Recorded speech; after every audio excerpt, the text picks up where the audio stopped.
Bharat America के बीच ये trade deal को लेकर चर्चा जारी है। 1 अगस्त 2025 अमेरिकी राष्ट्रपति डोनाल्ड ट्रंप की ओर से टाइमलाइन भी तय कर दी गई है। अगर तब तक ट्रेड डील पर मुहर नहीं लग जाती, उसके बाद से अमेरिका भारत पर मनमाना टैरिफ लगा सकता है।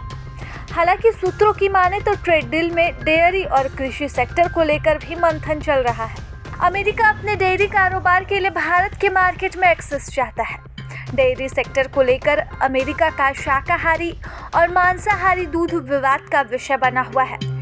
दोनों ही देशों के बीच नॉन-वेज मिल्क यानी कि मांसाहारी दूध की भारत में बिक्री को लेकर सहमति नहीं बन पा रही है। कई लोगों ने नॉन-वेज मिल्क शब्द पहली बार सुना होगा। भारत का डेयरी सेक्टर काफी बड़ा है और 8 करोड़ से भी ज्यादा लोगों को इस सेक्टर के जरिए रोजगार भी मिलता है। ऐसे भारत में दूध को तो 100% शाकाहारी माना जाता है, चाहे वह गाय का हो, भैंस का हो या फिर बकरी का हो।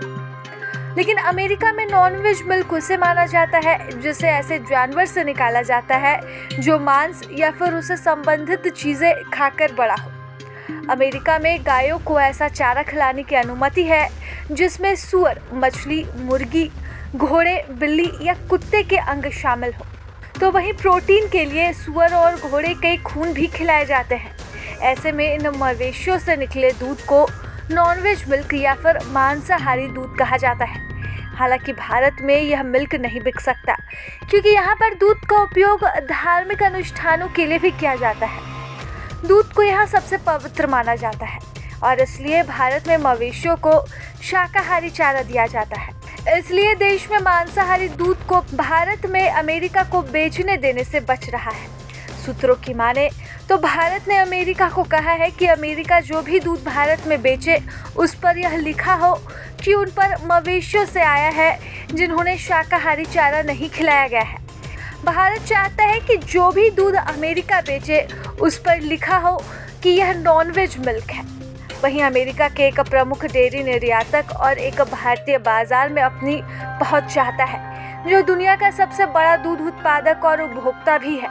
इस पर सहमति जताने का मतलब होगा सस्ते अमेरिकी डेयरी उत्पादों का प्रवेश, जिससे घरेलू कीमतें गिरेंगी और किसानों के भी आर्थिक स्थिरता खतरे में आ जाएगी।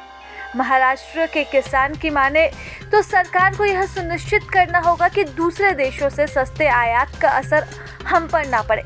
अगर ऐसा हुआ तो पूरे उद्योग को नुकसान होगा और हमारे जैसे किसानों को भी पूरी तरह से नुकसान होगा। अब भारत और अमेरिका के बीच ट्रेड डील इसी नॉन-वेज मिल्क पर अटकी हुई है। प्रभातखबर.com, विश्वास वही, रफ्तार नहीं।